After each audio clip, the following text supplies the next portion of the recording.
皆様はじめましてあまなっちゃんと申します。最近 Apex をキーマウからパッドに移行して、パッドの感度やエイムアシストについて色々調べたり検証してたんですよ。そしたらエイムアシストの恩恵を最大限発揮できる方法を発見したので、皆さんと情報共有したいなと思います。いきなり結論なんですけど、その方法は4つあります。数字感度の腰打ち感度4か3、AMG1。詳細のスコープ設定で感度を調整。敵との交戦距離が2メートルから7メートル。アンチミラーリング。の時です。そんなの気のせいだろとか、自分好みの感度を数字感度で再現できるからだろとか、思う方いるかと思うんですが、これには明確な理由があります。その理由は、数字感度特有の敵の中心に吸い付くエイムアシストの発動条件がアンチミラーリングで、そのエイムアシストが発動する敵との交戦距離が最も遠いのが視点感度1なんです。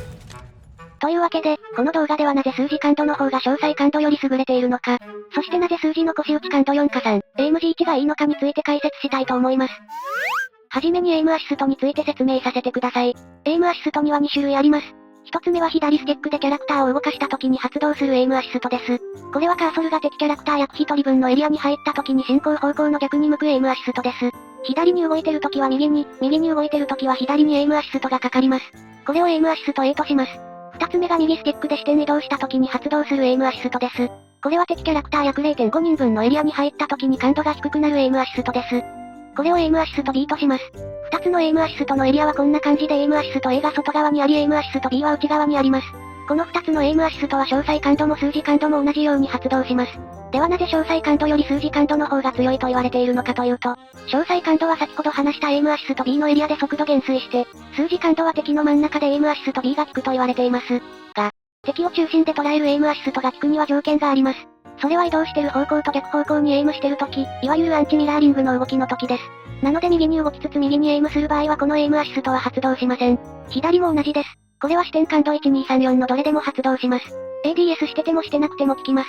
5以上は後ほど説明します。そして右スティックを倒しすぎない場合、真ん中でぴったり吸い付きます。これをエイムアシスト C とします。このエイムアシスト C の恩恵を検証したい方向けに、簡単な方法を動画の最後に説明しますので検証したい方はそちらへどうぞ。中心でしっかり捉えるエイムアシスト C があるからこそ、数字感度の方が優れてるよね、って思っていたんですが、色々検証して分かったことがあります。確かに数字感度が敵の中心で捉えるのは間違ってはいないです。バグなのか仕様なのかはわかんないんですが、敵の中心にエイムアシストがかかってるのではなく、エイムアシスト C の時、エイムアシスト B が反対側だけ発動している、ということです。つまりこういうエイムアシストがかかってることになります。逆の動きの場合このエイムアシストは反対になります。検証映像があります。この映像を見てください。左に動きながら一定速度で右にエイムしてます。敵との距離を円状に一定に保つの難しいんで多少のズレはご了承ください。ゆっくり再生しながら解説します。最初はエイムアシストがかかってない状態です。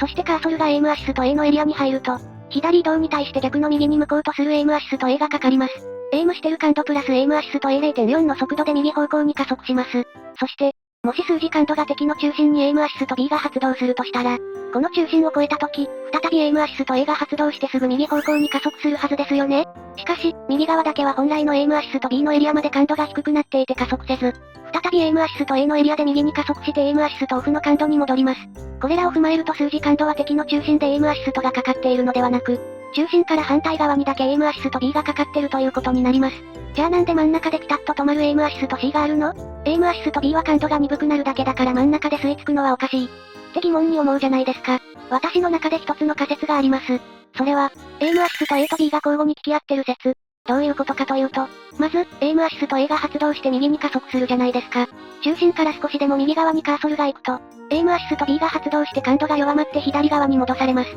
これはもちろん右スティックを倒しすぎていない時に限ります。そして再びエイムアシスト A がかかって右に加速。右側に行くとエイムアシスト B がかかり左に戻される。これが繰り返されて限りなく例に近づくから、真ん中でピタッと止まってるように見えるんじゃないかなって思ってます。そしてこの説の信憑性を高めてくれるのが詳細感度にありました。吸い付くエイムアシストが発動する条件をおさらいすると、アンチミラーリングでエイムアシスト A から B になるところで吸い付く。ということは、詳細感度にも当然エイムアシスト A と B の間がありますよね。そうです。詳細感度だとここの部分です。この場合どうなるのかやってみたところ、なんと、予想通りエイムアシスト A と B の間でぴったり吸い付きました。なので数字感度が中心で捉える理由は、アンチミラーリングの時、中心から反対側にだけエイムアシスト B が効いている。そしてエイムアシスト A と B が交互に効き合ってるからピタッと吸い付いてるように見えるということです。エイムアシスト C を3つ目のエイムアシストと定義しなかったのはそういうことです。そしてこのエイムアシストの仕様を動画にしようと思って、色々準備していて視点感度を変えて検証してたら発見したんですよ。視点感度によってエイムアシスト C がかかる光線距離が違うことに、ここからはなぜ視点感度1がいいのかの話になります。エイムアシスト C が発動する敵との距離が視点感度で違うことが分かりました。2メートル未満のド近距離の場合そもそもエイムアシストが発動しないので、2メートル以上離れてエイムアシスト C を試してみます。このダミーの場合ここの手前のネジぐらいからエイムアシストが効きます。まずは視点感度3と4の場合です。スコープ設定はオフです。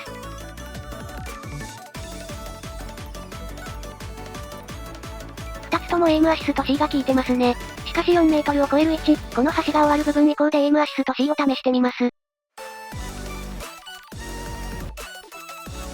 なんということでしょう。適正距離を超えた場合エイムアシスト C が発動せず、詳細感度と同じようにエイムアシスト B のエリアから速度減衰が発動しています。視点感度3と4のエイムアシスト C がかかる距離は、2メートルから4メートルということが分かりました。手前のネジからここの橋が終わる境目のこの部分までです。それに対して視点感度1と2を見てみましょう。感度1と2の場合感度が低すぎて追いつけないので詳細スコープ設定で感度を調整しています。感度3と4では発動しなかった距離で試してみましょう。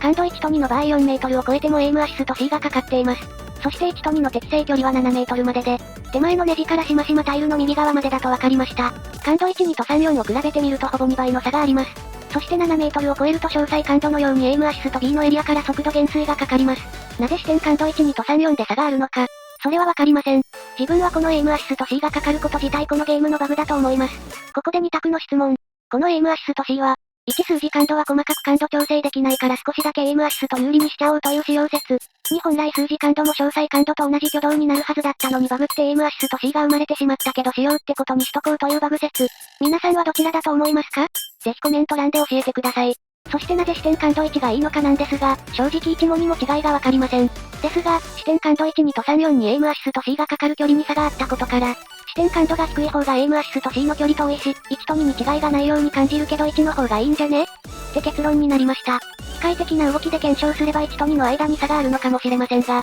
人間の操作では違いがわかりませんでした。3と4にももしかしたら微小な差が存在するかもしれません。自分が検証した限りでは同じでした。視点感度5以上はエイムアシスト C が効いてるのか効いてないのか微妙です。おそらく光線距離2メートルぴったりじゃないと発動しないんじゃないかなって思ってます。たまに真ん中で引っかかってるなーって時が一瞬だけあるんですが、勘違いの可能性の方が高いです。そしてこの光線距離の違いは腰打ちの場合も適用されますが、エイムアシスト C が発動する距離がエイム時と違います。つまり腰打ちの視点感度5以上にしてる人は腰打ちでエイムアシスト C は発動しません。腰打ち感度3と4は2メートルから3メートルまでで、エイム時の半分の距離です。距離合わせるのちょっと難しいです。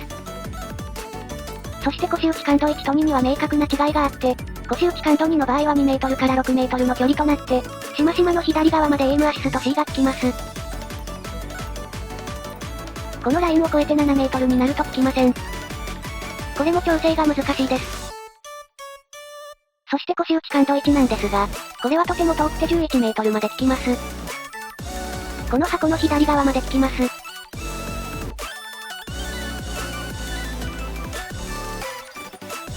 腰打ち感度1、2に関しては感度低すぎて需要ないですけどね。とまあこんな感じで腰打ち感度にははっきり違いがありました。なのでエイムアシスト C を腰打ちでも発動させるためには、腰打ち感度は3か4がいいです。で、なんで詳細のスコープ設定で感度を上げた方がいいのかって理由が2つあります。まあ1つ目は単純に感度低すぎて追いつかないからです。2つ目の理由はエイムアシスト C の発動条件が揃った場合、エイムアシスト A の外側に謎の引っかかりがあるということです。これも百聞は一見にしかずです。こちらをご覧ください。エイム時に詳細スコープ設定なしが一番わかりやすいのでこの設定の映像です。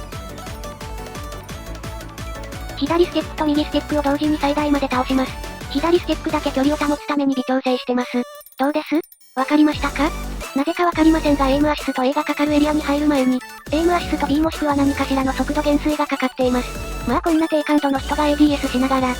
敵だよっこいしょってこんなエイムすること自体ないとは思うんですが、実際このようなエイムアシストのかかり方になってしまいます。この謎の引っかかりは感度が低ければ低いほど体感できます。これを解消する方法がスコープ設定で感度を上げることにつながります。感度が高くなると、この謎の引っかかりが軽減されて感じにくくなります。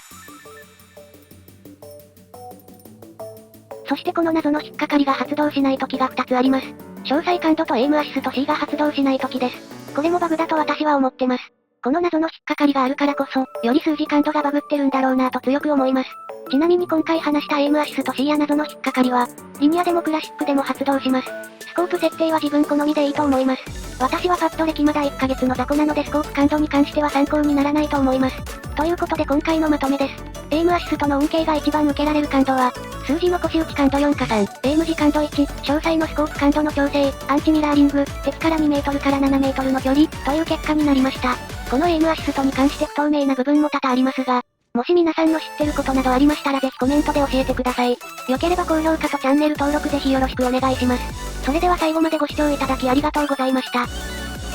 おまけ。簡単にエイムアシスト C を体験するコーナーです。腰打ち視点感度を1にしてこのボットから 3M の位置についてください。だいたいここら辺です。そこからボットの左側にカーソルを置き左スティックを左に、右スティックを右に最大に倒してください。そうするとエイムアシスト C がかかって真ん中でピタッと止まります。左スティックを少し後ろに倒しつつ距離を調整してください。敵の周りをぐるぐる回るイメージです。右スティックを一瞬離して再び右に倒すとエイムアシスト A の右加速が働き再び真ん中に戻ります。右に加速したカーソルを見る限りそのまま真ん中を通り越して、右に行きそうなんですが真ん中で止まります。他の感度だと微調整多くて難しかったりするんで、この方法が誰が試しても同じようにエイムアシスト C を体験できるやり方だと思います。よかったら試してみてね。バイバイ。